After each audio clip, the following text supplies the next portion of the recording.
will tell you a story that was told me when I was a little boy. Every time I thought of this story, it seemed to me more and more charming, for it is with stories as it is with many people, they become better as they grow older.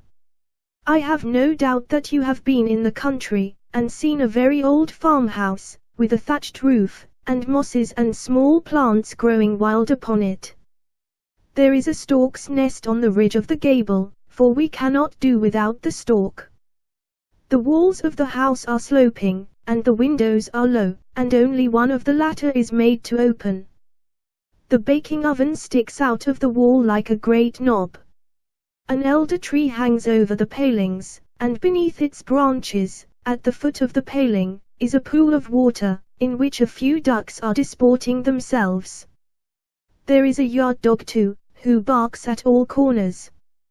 Just such a farmhouse as this stood in a country lane, and in it dwelt an old couple, a peasant and his wife. Small as their possessions were, they had one article they could not do without, and that was a horse, which contrived to live upon the grass which it found by the side of the high road. The old peasant rode into the town upon this horse, and his neighbors often borrowed it of him, and paid for the loan of it by rendering some service to the old couple. After a time they thought it would be as well to sell the horse, or exchange it for something which might be more useful to them. But what might this something be? "You'll know best, old man," said the wife. "It is fair day today, so ride into town, and get rid of the horse for money, or make a good exchange, whichever you do will be right to me, so ride to the fair." And she fastened his neckerchief for him, for she could do that better than he could, and she could also tie it very prettily in a double bow. She also smoothed his hat round and round with the palm of her hand, and gave him a kiss. Then he rode away upon the horse that was to be sold or bartered for something else. Yes, the old man knew what he was about. The sun shone with great heat, and not a cloud was to be seen in the sky. The road was very dusty, for a number of people, all going to the fair, were driving, riding, or walking upon it. There was no shelter anywhere from the hot sunshine. Among the rest a man came trudging along, and driving a cow to the fair. The cow was as beautiful a creature as any cow could be. "She gives good milk, I am certain," said the peasant to himself. "That would be a very good exchange, the cow for the horse." "Hello there! You with the cow," he said. "I tell you what, I dare say a horse is of more value than a cow, but I don't care for that. A cow will be more useful to me, so, if you like, we'll exchange." "To be sure I will," said the man. Accordingly the exchange was made, and as the matter was settled, the peasant might have turned back, for he had done the business he came to do. But, having made up his mind to go to the fair, he determined to do so, if only to have a look at it, so on he went to the town with his cow. Leading the animal, he strode on sturdily, and, after a short time, overtook a man who was driving a sheep. It was a good fat sheep, with a fine fleece on its back. "I should like to have that fellow," said the peasant to himself. "There is plenty of grass for him by our palings, and in the winter we could keep him in the room with us. Perhaps it would be more profitable to have a sheep than a cow. Shall I exchange?" The man with the sheep was quite ready, and the bargain was quickly made. And then our peasant continued his way on the high road with his sheep.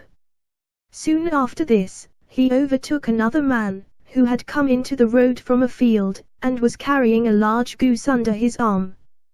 "What a heavy creature you have there," said the peasant. "It has plenty of feathers and plenty of fat, and would look well tied to a string, or paddling in the water at our place. That would be very useful to my old woman, she could make all sorts of profits out of it. How often she has said, if now we only had a goose. Now here is an opportunity, and, if possible, I will get it for her.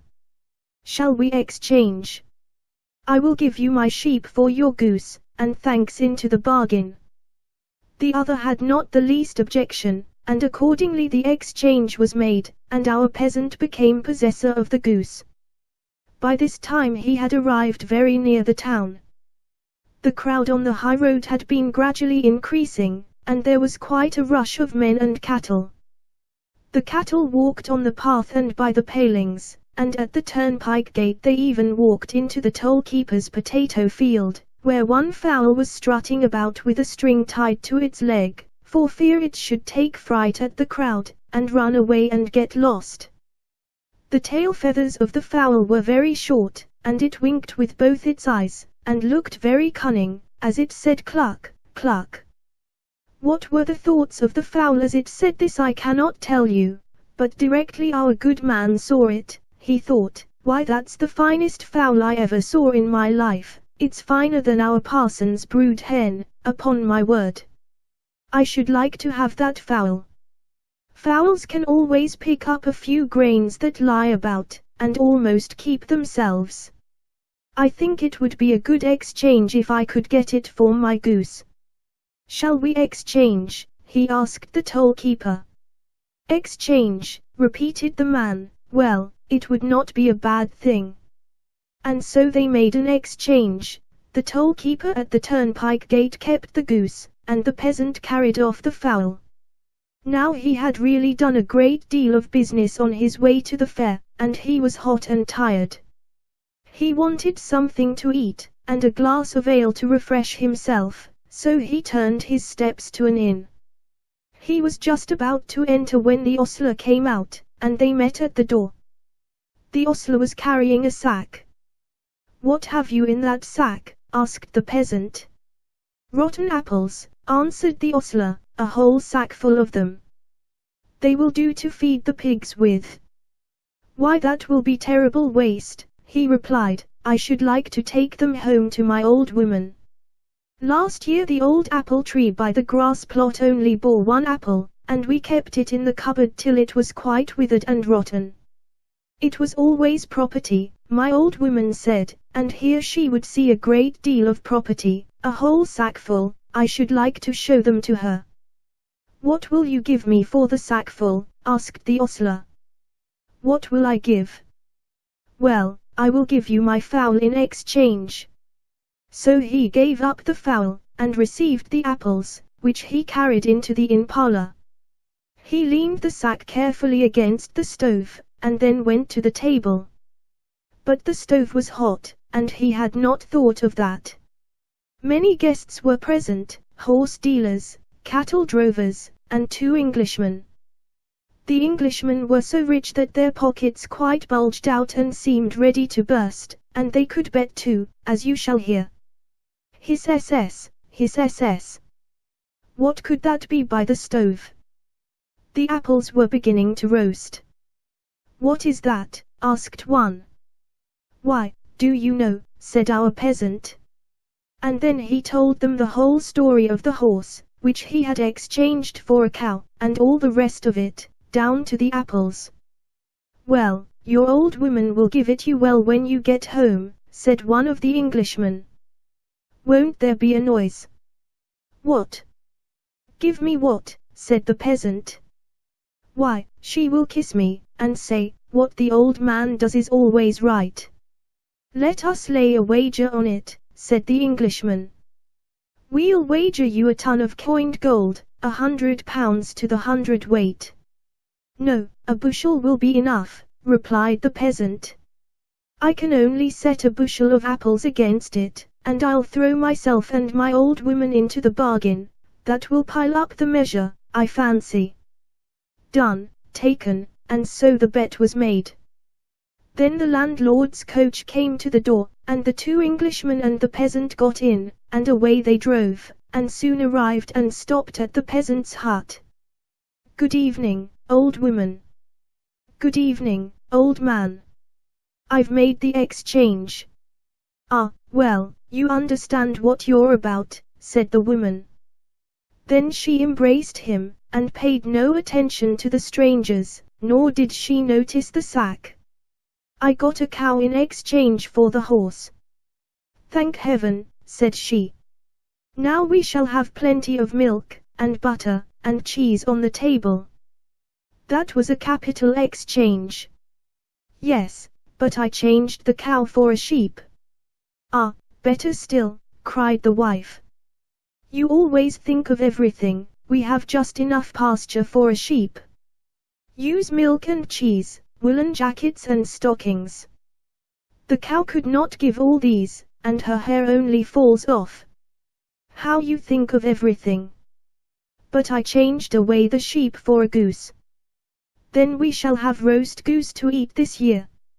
You dear old man, you are always thinking of something to please me. This is delightful. We can let the goose walk about with a string tied to her leg, so she will be fatter still before we roast her. But I gave away the goose for a fowl. A fowl. Well, that was a good exchange, replied the woman. The fowl will lay eggs and hatch them, and we shall have chickens, we shall soon have a poultry yard. Oh, this is just what I was wishing for. Yes, but I exchanged the fowl for a sack of shriveled apples. What? I really must give you a kiss for that, exclaimed the wife. My dear, good husband, now I'll tell you something. Do you know, almost as soon as you left me this morning, I began to think of what I could give you nice for supper this evening, and then I thought of fried eggs and bacon, with sweet herbs. I had eggs and bacon, but I wanted the herbs, so I went over to the schoolmaster's. I knew they had plenty of herbs, but the schoolmistress is very mean, although she can smile so sweetly. I begged her to lend me a handful of herbs. Lend, she exclaimed, I have nothing to lend, nothing at all grows in our garden, not even a shriveled apple. I could not even lend you a shriveled apple, my dear woman. But now I can lend her 10, or a whole sackful, which I'm very glad of. It makes me laugh to think about it. And then she gave him a hearty kiss.